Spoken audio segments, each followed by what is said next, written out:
أعوذ بالله من الشيطان الرجيم بسم الله الرحمن الرحيم الحمد لله رب العالمين والصلاة والسلام على رسولنا محمد وعلى آله وأصحابه أجمعين رب اشرح لي صدري ويسر لي أمري واحلل عقدة من لساني يفقهوا قولي أما بعد.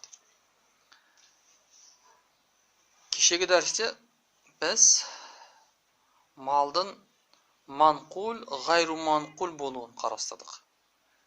Yani жылжымайтын мүлік болады, жылжымалы мүлік болып екіге бөлінеді. Олардың да фықхтағы көп мәселелерде араларында айырмашылық көрінеді. Yani манқул мен гайру манқул. Бүгін енді біздің қарастыратын тақырыбымыз малдың мисли, yani қиями болуы. Yani бұл мисли, қиями бір малдың дәл өзі сияқты неде ортада немесе мысалы базарда сыртта дейік дәл өзі сияқты дәлме-дәл бір несі нұсқасы болса ол мисли болады, яғни табылатын болсан. Ал егер ондай болмаса онда қиями болады. Мисли және қиями.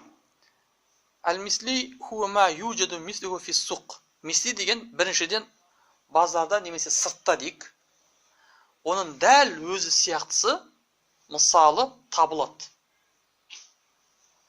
Бидуни тафауд ю'тадду бих.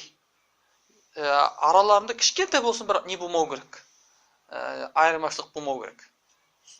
Мысалға айталық, базарда мысалы белгілі бір телефондар сатылады. Еш араларында не жоқ? Бір-бірінің араларында ешқандай бір айырмашылық жоқ. Үлкендігінен, мысалға кішілігіне қатысты, размеріне қатысты бірдей бәрі.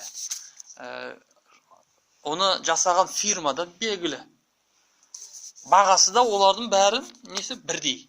Мысалға айталық 1000 теңгеден сатылып тұр. Мысалы 1000 теңгеден дәл сондай бір. Немесе ручканы алайық, немесе дәптерді алайық. Бұлардың барлығы не болады? Мисли болады. Неге өткені дәл өз сияқтысы табылады. Сол бағаға ешқандай арасындағы несіз, айырмашылықсыз табылады. Яғни бұны біз қалай түсінеміз? Бихайсу юмкину ан яқума ба'духа мақама ба'д дуны фарқ. Алып та, яғни бұның мисли екендігін қалай түсінеміз? Алып та наны алып, аның орнына қойып ауыстыра салсам, ешнәрсе өзгермейді. Мысалы, екі дүкен бар. Екі дүкенде екі нәрсе сатып тұр. Бір нәрсе сатып тұр.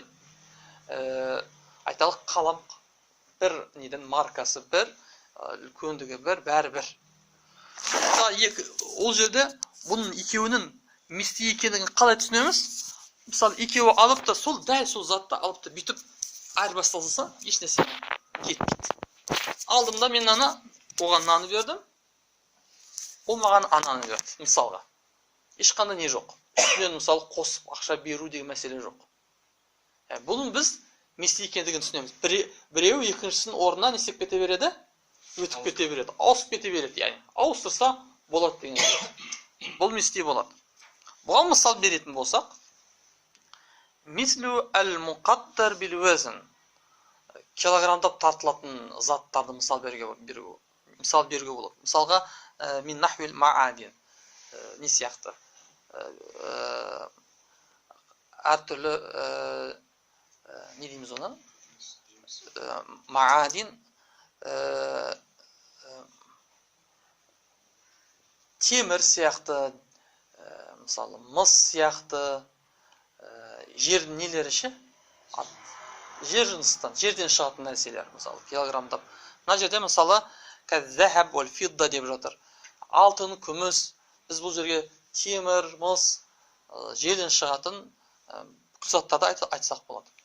Килограмдап сатылады. Темірдің бағасы килограмдап сатылатын бағасы белгілі. 1 килограмм темір. Сен енді дәл сол 1 килограмм темірді не істей аласың? Ала аласың, мысалға.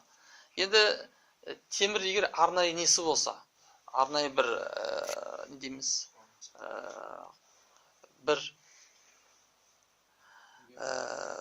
түрде арнайы бір неде болса, өздерінің заводтан шыққан темір дейік мысалға. Немесе мысалы мына жерде айтқанымыздай алтын күміс сияқты. 5 грамм алтын, 5 грамм күміс. Түсінікті ме? Сен алып та оны басқа жерге барып, 5 грамм алтын, 5 грамм күмістің бағасы бірдей болады. Яғни емін-еркін оны ауысып жүруге болады. Мысалы, әрине бұл жерде кейбір алтындар немесе кейбір күмістер не болады? Істелінген болады. Әдейі арнайы бір оған бір күш жұмсалады. Оның бағасы өседі. Ол бөлек ол жерде. Тартылатын. Килограммда тартылатын күллі нәрсеге бұл жерге жатқызуға болады. Килограммен тартылатын. Соның ішінде тамақтарды кіргізуге болады. Мысалы, қазір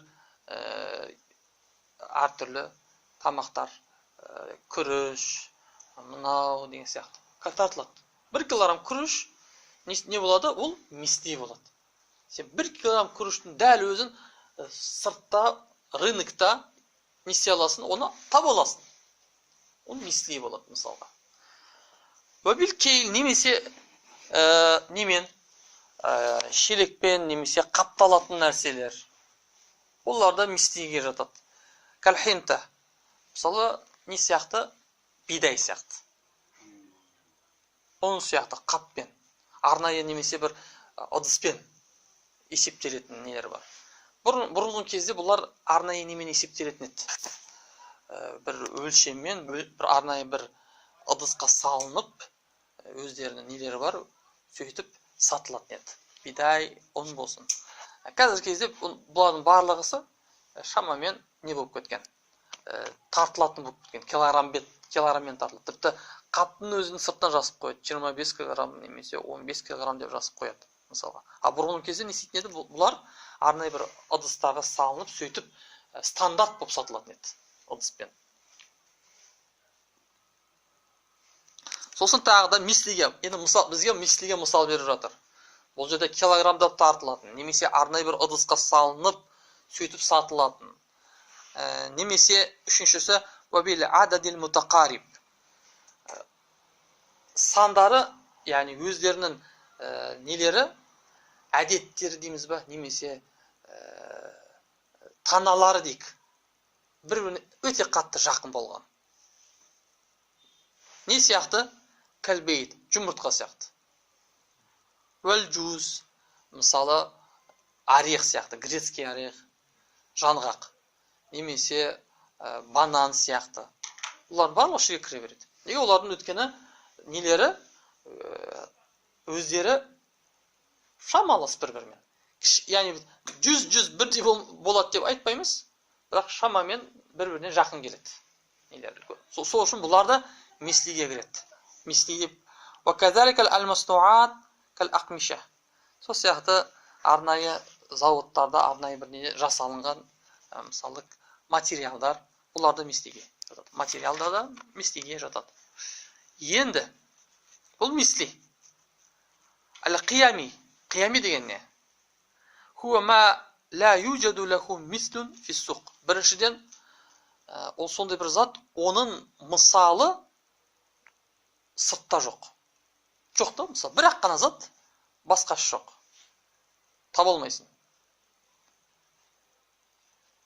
Немесе юджаду, немесе оның мысалы сыртта бар. Сырттан табыласың, базардан табыласың, немесе көшеден, адамдардың қолдарынан, магазиннен дегенмекші табыласың. Ләкин бірақ бір проблем бар. Маат тафаут. Айырмашылығы бар. Ал-муътад би фил қимати. Соншалықты қиметке, бағаға әсер ететін айырмашылығы бар. Кішігірім айырмашылықтар болады. Мысалы, кәл-хайуанат, жануарлар сияқты. Валау канат муттахидал джинс. Жыныстары бір болса да. Қой малы. Мысалы.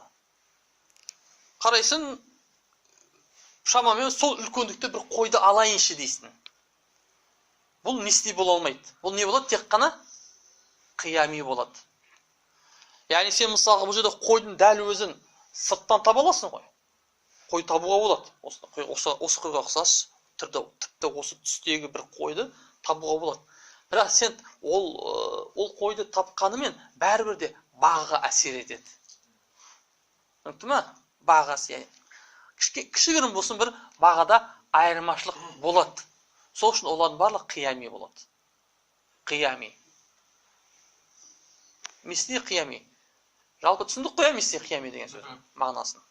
Енді бұлардың әсіресе мисли кей кездерде қиямиға айналып кететін жағдайлары болады мислиден. Не сияқты? Екі мисли болған мал бір-бірімен араласып кетеді. Екі мисли болған мал бір-бірімен араласып, оны екеуін бір-бірінен ажырата алмай қаласын. Яғни бөле алмай қаласын. Мысалы, алманың сіркесі, сосын айталық жүзімнің сіркесі бар. Бір-бірімен араласып кетті. Сірке, алманың сіркесі, нан сіркесі асында ол мисли болады. Өткен дәл сол нені таба аласың сен сыртта. Мысалы, магазиннен 1 литр сіркенің бағасы белгілі. Алманың сіркесі болсын, немесе басқа бір сірке болсын, бағасы белгілі, таба аласың да, мисли болады. Бірақ бұл жерде екі сірке алғанда, екі мисли болған екі мал бір-біріне араласып кеткен. Оның енді сен барып бөліп атпайсың ғой, мынау сірке алманыкі, мынау сірке ненікі жүзімнің сіркесі деп бөле алмай қаласың. Сол үшін бұл жерде автоматически қиямиға айналып кетеді. Немесе оны айыруға болады, бірақ өте қиын. Не сияқты? Бидай мен арпа араласып кеткен сияқты. Араласып кетті. Бидайдың бағасы белгілі, рыноктағы бағасы. 1 килограмм, мысалы, бидай бағасы айталық 10 теңге. Арпаның 1 килограммы 8 теңге дейді. Белгілі. Бұлар мисли екеуі де. Екеу араласып кетті. Енді екеуін ажыратуға болады ғой. Енді ерінбеген адам бір-бірлеп бүйтіп ажыратуға болады. Бірақ қиын да. Сол үшін бұл автоматически қиямиге өтіп кетеді. Дәл осы араласып кеткен жаңағы бидай мен арпа мысалы. Немесе сіркемен, жүзім сіркесімен, мысалы, алманың сіркесі дейік. Бұлар қиямиға ауысып кетеді. Бұл бірінші. Екіншіден тағы да қалай ауысып кете алады? إذا استعملت المصنوعات في أيدي الناس تنقلب إلى القيام. Кей товарлар болады, оны жаңағы мекеме, завод немесе мекеме оны шығарған кезінде ол мисли болады. Мысалы, телефон сияқты. Көлік бұғанда кіреді. Оны жаңағы мекеме шығарған кезінде, әлі магазинда, әлі сатылып тұрған кезде, ол мисли болады. Неге? Өткен дәл сол несі, маркасы дәл өзі рынокта, витринада тұр. Бұл мисли. Бірақ адамдардың қолына өту арқылы олар қиямиға айналып кетеді. Түсінікті ме? Қиямиға айналып кетеді. Неге? Өткені мысалға телефон тұр. 100 мың теңге витринада тұр. Бүкіл сол телефонның бағалар бәрі 100 мың теңге. Сен оны алдың витринадан, түсінікті ме? Жақтың, қостың, барып енді мәсаған 100 мың теңге алшы деп оны қайтаратын болса, ол еш уақытта сен 100 мың теңгеге алмайды. Бағасы не істеп кетеді? Түсіп кетеді. Кемінде кішігірім бір баға түседі. Яғни адамның қолына өту арқылы кейбір мисли болған тауарлар өзі мекеме шығарған кезде мисли болады. Бірақ адамның қолына өту арқылы, адам оны қолдану арқылы бірден қиямиға өтіп кетеді. Ол мисли үкімінде болмайды. Üçüncüden أيضا المثليات التي صارت مفقودة أو نادرة ولم تصير متداولة بين الناس. Кейбір тауарлар, мисли болған тауарлар жоқ болып кетеді. Рынокта жоқ болып кетеді. Немесе бар, өте аз. Адамдардың арасында бір неден қалған. Адамдардың арасында таралмай кеткен да. Өте аз болып кеткен, соншалықты таралмай кеткен. Бұлар да қиямиға ауысып кетеді да негізі. Не сияқты? Кән-нуқудил мәскука әлләти алға таамул биха. Кейбір, мысалы, ақшаның нелері бар, ақшалар бар. Ескі ақшалар дейік. Ескі заманын. Бірақ уақыт келе ол уже неден қалып қойған. Қолданыстан түсіп қалған. Бұрынғы рубльдар. Кезінде рубль мисли өткен, 5 рубль болсын, 10 рубль болсын, бар. Ақша ол негізі ақшалар мисли болады. Кез келген ақша мисли болады. Бірақ ол ақша не істеді? Бір уақыт өте, мысалға заман ауысты. Басқа ақшаның несі келді, бірлік, басқа ақша келді. Ол қалды. Енді былай қарағанда мисли болу керек сияқты, бірақ мисли болмайды. Оның уже бағасы, яғни оның несі, дәрежесі, немесе орны ерекше болып қалады, басқаша болып қалады. Мысалы, қазір рубльдарды алып сен бір жерге апаратын болсан, біреулер оның бағасын мынанша дейді, біреулер оның бағасын пәленше дейді, баға әртүрлі. Мысалы, бұлар мысалы қиямиге өтіп кетеді екен осылайша. Енді қандай бұл мисли мен қиямидің қандай бір пайдасы бар біз үшін? Яғни өте үлкен маңызы бар. Көп мәселелерде өте қатты білініп қалады мисли, қиями болуы. Солардың біреуі, мысалы сен қолындағы мал, тауар мисли болса, мисли. Бір себептермен ол сенің малың емес. Сенің малың емес. Біреудің малы сенде жүр. Сен аманат қылып алдың ба, жоқ бір нәрсе қылып, немесе бір жағдайлармен сенің қолында қалды да. Сен алдында оны жоқ қылып жүрдің. Дұрыс па? Енді сен мысалға иесіне оны қайтаруың керексің ғой. Бұл жерде не істейміз? Бұл жерде егер тауар мисли болатын болса, сен соның дәл өзін алып, сырттан алып, сатып алып, дәл өзін сол сияқтысын барып, не істеуің керексің? Бересің. Ақшасын бермейсің. Дәл өзін алып, мысалға айталық, саған сенің қолында пәленше адамның алтыны бар еді. Немесе ақшасы бар еді. Сен алдында ол адамның ақшасын алдында жоқ қылып жібердің. Шықты? Бұл жерде енді ақшаның дәл өзі жоқ қой. Не істейсің? Басқа ақшаны аласың да, оған қайтарып бересің. Немесе сол сияқты мисли болған, сен мысалы саудагерсің. Басқа бір танысының қасына өзінің тауарларында, мисли болған тауарларını қойып кеттің. Айталық 10 түрлі аяқ киім, белгілі маркасы белгілі қойып кеттің. Ол алды да ол аяқ киімді жоқ қылып жіберді. Енді саған ол беру керек қой. Ақшалай бере ме, жоқ? Соның мислисін беру керек. Жоқ, мислисін береміз. Неге өткен мисли болса, ол саған ақшалай бермейді.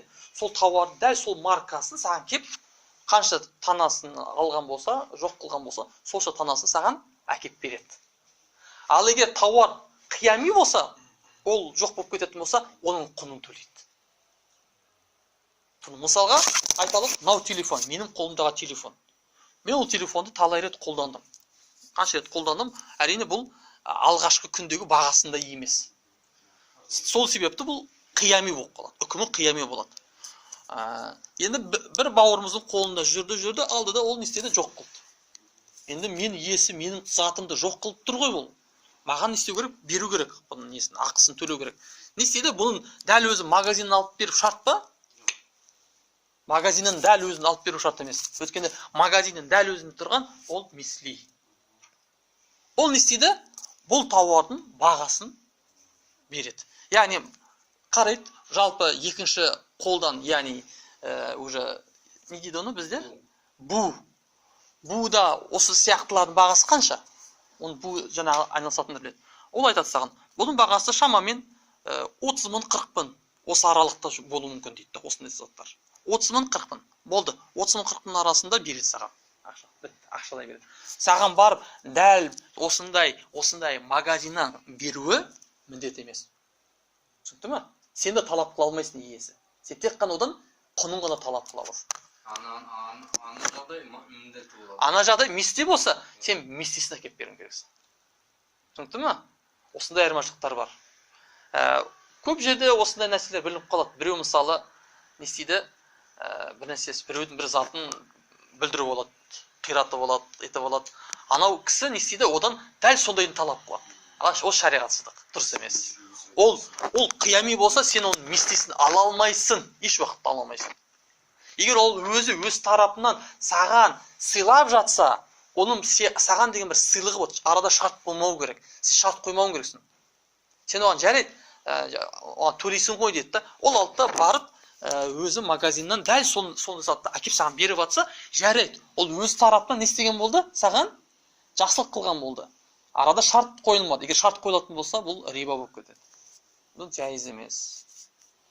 Ол саған не беру керек? Қиями, яғни құнын төлеу керек болды. Осымен өзің сенің хақыңды орындаған болады. Біріншісі. Екіншіден, мисли болған нәрселер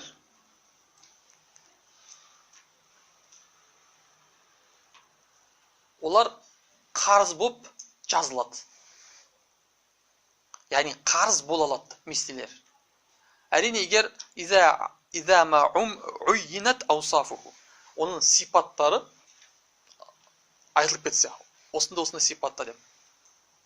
Бихляфил қиями, қиями олай емес. Мысалы мен келдім, неге бардым? Дүкенге бардым. Не істедім? Айттым дүкеншіге. Мен осындай, мысалы, маған 1 килограмм күріш, 2 килограмм қант, пәленше сорттарын нелерін айтып кеттік. Сыфаттарын айту шарт дедік қой. Бәрін айтып кеттім. Мынау пәленше, мынандай килограмм пәленше, яғни мисли болған нәрселерді айттым. Бұны мен сізден мысалы айталық 1 аптадан кейін аламын сізден. Ақшасын тастап кеттім. Немесе көбіне дүкеншілер істейді. Дүкеншілер келеді өзінің заказчиктарға. Маған келесі аптаға дүйсенбі күні маған не керек? Мынау заттар керек. Мисли заттар. Дүкендегі сататын заттар көбі мисли. Осындай маркада заттар 1 аптадан кейін керек. Дейді. Қарыз болады. Қарыз қалып жатыр. Сосын барады да не істейді? Ақшасын төлеп қояды. Сонда бұл зат не болды? Ана кісіге мойнына заказ алған болды. Қарыз болып жазыла ма? Қарыз болып жазылады. Түсінікті ме? Яғни мисли болған заттар сипаттары белгіленетін болса, қарыз бола алады. Мойны қарыз қылынып жазыла алады. Міне бір ерекшелігі. Ал қиями олай емес. Қиями еш уақытта қарыз болып жазылмайды. Мысалға, менің бұлай деп айттым. Мына затты алдым. Қазір не? Мынау қиями. Мен осы затты қарызға алып жатырмын сенен. Мына затты сенен қарызға алып жатырмын. Деп бір қиями бір малды қарыз қылып ала алмаймын, жайыз емес. Неге? Өйткені атынан белгілі да. Қиями бағасы өзгереді. Түсінікті ме? Сол үшін өте үлкен проблема бар.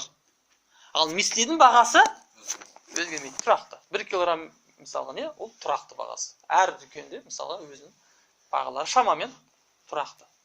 Сол үшін мисли ол қарыз болып жазылады, ал қиями болса қарыз болып жазылмайды еш уақытта.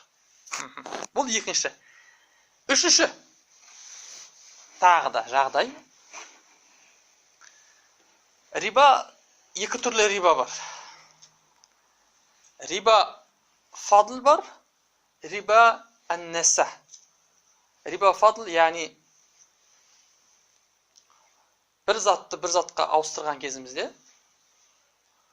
граммына, килограммына дейін тең болу керек. Риба фадл, риба наса дейді. Килограммына дейін тең болу керек. Мысалға мен бірінші сорт бидаймен екінші сорт бидайды бір-біріне ауыстырып жатып, мен бірінші сорт бидай беріп жатқан мен үстінен тағы да қосымша ақша сұрайтын болсам, өткені бірінші сорт бидайдың бағасы жоғары тұрады. Екінші сорттың бағасы сәл төмендеу. Енді мен 25 килограммдық, мысалға айталық 25 килограммдық бидайды, бірінші сорт ұнды дәл 25 килограммдық екінші сорт бидайға не істеп жатырмын? Айырбастап жатырмын. Үстінен де ақша сұрап жатырмын. Бұл жерде не болады? Егер алатын болсам, осындай бір түрде, онда бұл риба аль-фадл болады. Яғни үстінен алу болады. Қосымша. Айырбастайтын болсан, бауырым, не істейсің? Дәлме-дәл өзін ауыстырасың, еш нәрсе бермейсің. Түсінікті ме? Немесе, қалай істейсің? Егер саған екінші сорт бидай керек болып жататын болса, бірінші сорт бидайды сатасың, сол ақша қаласында қанша келеді, соған екінші сорт бидайды сатып аласың. Пайғамбар саллаллаху алейхи ва саллям осылай үйреткен сахабаларға. Хайбар, яһудилердің жері ғой. Хайбар алынған кезінде, ол жерде пайғамбарымыз сахабаларды тастап кеткен. Олар яһудилермен жұмыс істейді. Яһудилер жұмыс істейді, шыққан өнімнің жартысын мұсылмандарға береді. Сөйтіп, келесі жылы сахабалар пайғамбарымыз алып мықты құрмаларды алып келді. Әдемі. Пайғамбар жеп қатты етті, риза болады. Сендерде осы Хайбардағы құрмалардың бәрі осындай ма дейді. Сапасы жоғары мықты ма дейді. Жоқ, бізде де нелері бар дейді, я Расулалла. Бізде де жаман нашар сорттарда бар дейді. Сапалар. Бірақ біз аламыз 2 мысалға килограмм жаман сортты 1 килограммға қостырып аламыз дейді. Бидайға, құрмаға дейді. Пайғамбар болмайды. Жайыз емес дейді. Бұл риба дейді. Болмайды. Қара. 2 килограмм мысалға жаман сортты 1 килограмм жақсы сорт құрмаға айырбастау. Жайыз емес, риба дейді. Егер керек болса, сендер не істедіңдер дейді пайғамбарымыз, жаңа 2 килограмм нені сатыңдар дейді. Мысалға, қанша ақша шықса, соған барып жақсы сорттан сатып алыңдар дейді. Түсінікті ме? Сол кезде, яғни мүмкін нәтиже бір болуы мүмкін. Әйтеуір баратын нәтижеміз бір болуы мүмкін. Не болыпты? Бірден айырбастап алу бар, 1 килограмм жаңа жақсы сортта. 2 килограмм сатып, сол ақшаға сол 1 килограммды сатып алу бар. Тіпті анау екіншісі сәл не сияқты? Кішкене уақыт алады. Дұрыс па? Сәл уақыт керек, сату керек, сосын бар. Бірақ нәтиже екеуі бір. Қараңдар, нәтиже екеуінде бір, бірақ біреуі харам, екіншісі халал. Көрдіңдер ме? Екі жолдың біреуі харам, екіншісі халал. Мысалы. Түсінікті ғой бұл? Енді біз айтамыз, бұл риба аль-фадл дейді. Бір-біріне бірдей затты, бір жыныстан болған затты, және де тартылатын немесе килограммдап өлшенетін тартылатын заттарды бір-бірімен айырбастаған кезде міндетті түрде граммына дейін тең болу керек. Араларында не болмау керек? Көп аз болмау керек. Айырмашылық. Айырмашылық болатын болса, процент болып кетеді. Риба аль-фадл. Екінші түрі риба ан-наса деп аталады. Яғни қарызға беру. Бірдей жыныстары егер бірдей болып жатса, немесе тартылатын везінге салынып тартылатын зат болып жататын болса, оларды бір-біріне қарызға айырбастау да рибаның түріне кіреді. Тіпті жыныстар бірдей граммдарын дейін тең болса да. Мысалы, мен алдым 1 килограмм күрішті басқа бір мысалға сорттағы бір күрішке айырбастап жатырмын. Мысалы, күрішке. Граммдарына дейін теңді. Біртені жоқ бұл. Бірақ, мына жерде мынандай шартпен. Мен бұны саған берем, ертең ананы алам деп. Қарызға уақыт, яғни кешіктіріп, арасын үзіп, бұл да процент болады. Бұл риба ан-наса деп аталады. Бізде қазақша оған ұқсас сөз бар, несие дейді. Ол арабша сөзден шыққан несие. Несиеге қарыз беру. Риба ан-наса деген сол, қарызға беру. Бір жыныстың нәрсені ауыстырғанда арасы үзілуді. Арасы үзілу. Немесе бір жыныстан болса да, немесе жыныстан болмаса да, бірақ анау тартылатын заттардан болса, мысалы килограммдап. Мысалы, күрішпен айталық қантты айырбастау. Жыныстары бір емес, бірақ екеуі де тартылады. Түсінесіңдер ма? Күрішті тартылады, килограммға салынып, сатылған кезде. Қантта килограммдап сатылады. Соны мен мысалы айырбастап жатырмын. 1 килограмм қантты 2 килограмм күрішке айырбастап жатырмын. Бұл жерде не болса проблем жоқ. Қалай айтсақ, көп аз айырбастаса болады. Неге? Өйткені бұл жерде жыныстар бір болмай тұр ғой. жыныс болу керек фадылда, және де не болу керек? Тартылып тартылмау бір болу керек. Мысалға. Ал егер екеуінің біреуі болмаса, онда неса харам болады, риба болады. Неса харам. Қарызға. Мысалы, 1 килограмм қантты 2 килограмм күрішке айырбастап жатырмын. Егер қолма-қол бірден айырбастағанында проблем болмас еді. Түсінікті ме? Жайыз. Ал бірақ егер уақыт беріп, ертең әкеп бересің, бір апта әкеп бересің, кейін әкеп бересің деп кешіктіріп сататын болсақ, онда бұл риба несаға кіреді. Түсінікті ме? Риба мәселесі. Ол қосымша бір риба мәселесінде бір қарастырармыз. Иншалла, риба мәселесін қосымша қарастырамыз. Енді бұл жерде біздің неміз, маңызды айтарымыз, жаңағы бірінші риба фадл дегеніміз, ол қиями малдарда жоқ. Еш уақытта қиями малдарда риба фадл болмайды. Қиями малдарда риба фадл деген нәрсе жоқ. Бірінші түрі артып қосып сатушы. Мысалға, бір қап бірінші сортпен, екінші қап басқа бір екінші сорт онды бір-біріне айырбастаған кезде үстінен қосымша аламын ғой мен ақша. Бұл риба фадл болады. Неге өткен бұлар мисли? Мисли болғасында риба фадл жайыз емес. Ал қиямилерде риба фадл жоқ. Риба фадл. Мысалы, мен алдымда LG маркасындағы телефонды, мысалы айталық қандай телефон бар? iPhone болған. Бірақ олар не болу керек? Дұрыс, бұл жерде қиями екеуі де болады. Мысалға, LG мен iPhone-ды бір-біріне айырбастадым. LG беріп жатқан бауырымызда үстінен ақша қосып берді. Жайыз ба? Жайыз. Неге өткені екеуі қиями. Қиями болғаннан кейін проблем жоқ. Үстінен не істеуге қосып беруге болады. Риба фадл. Ал бірақ жыныстары бір болатын болса, ескеріп қой, онда риба несада харам болады. Мысалға, 2 LG маркасы бірдей. 2 LG. Бірақ біреуі мысалы 1 жыл ұсталынған, екіншісі 2 жыл ұсталынған. Әрине екеуінің бағасы әртүрлі. Түсінікті? Бұл жерде үстінен қосып берсе бола ма? Үстінен қосып берсе болады. Фадл жайыз. Қолма-қол болса. Түсінікті ме? Үстінен қосып берсем болады. Өткен анау 2 жыл ұсталынған, анау 1 жыл ұсталынған. Үстіне мысалы 2000 теңге қосып бердім. Алайда кешіктірсе жайыз емес. Неге өткені жыныстары бірдей. Яғни сіздердің жаттап алатын, мына жерге құйып қоятын нәрсеңіз, қиями малдарда риба фадл жайыз. Қиями малдарда, қайталаймын, қиями малдарда риба фадл жайыз. Үстінен қосып беру жайыз. Егер бір мал қиями ортаға шығатын болса, 2 мал қиями, екеуі де қиями, мысалға, немесе шарт емес, қиями, мисли болып шықсын. Онда екеуін айырбастаған кезде үстінен тағы бір нәрсе қосып айырбастау, сату жайыз. Қиямилерде. Мислилерде олай емес. Мислилерде риба фадл харам. Мисли болған. Күріш пен күріш.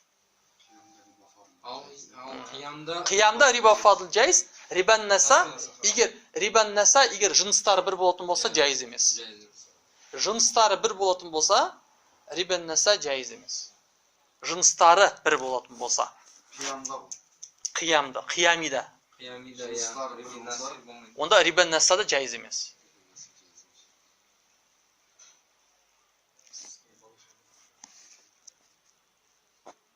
Рибан наса жайыз емес. Мысалға, жаңа айтқандай, LG маркасы. Жылы, мысалы LG бір маркасы, бірақ біреуі 1 жыл қолданған, біреуі 6 ай қолданған қиями. Бұл жерде үстінен қосып берсе болады, бірақ не болмайды? Нәса жайыз емес. Риба нәса жайыз емес. Неге? Өткен жыныстар бар. Ал енді LG мен iPhone. Біріншіден, бұл жерде жыныстары бір емес. Ол жерде қалас, бір жағынан қиями, ол жерде қосып сатсақ болады, үстінен қосып сатсақ болады, ол бір. Екіншіден, кешіктіріп сатсақ та болады. Не өткен жұмыстары әртүрлі болып тұр. Біреуінікі LG, екіншісінікі iPhone болып тұр. Түсінікті ме? Осылай ажыратамыз араларын. Иншалла. Және ең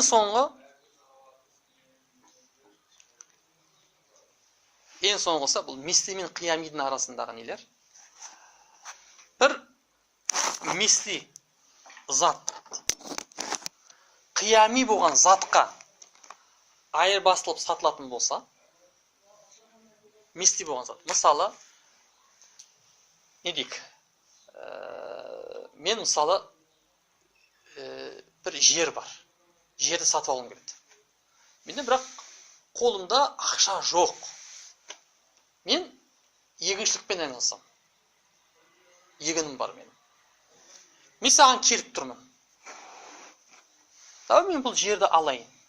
Бірақ ақша жоқ менде. Мен саған пәлен тонна оның орнына бидай берейін. Дұрыс па? Болады ғой. Сауда жайыз. Сауда жайыз. Яғни, бұл жерде, қара, бұл жерде жер қиями болады, ал бидай не болады? Мисли болады.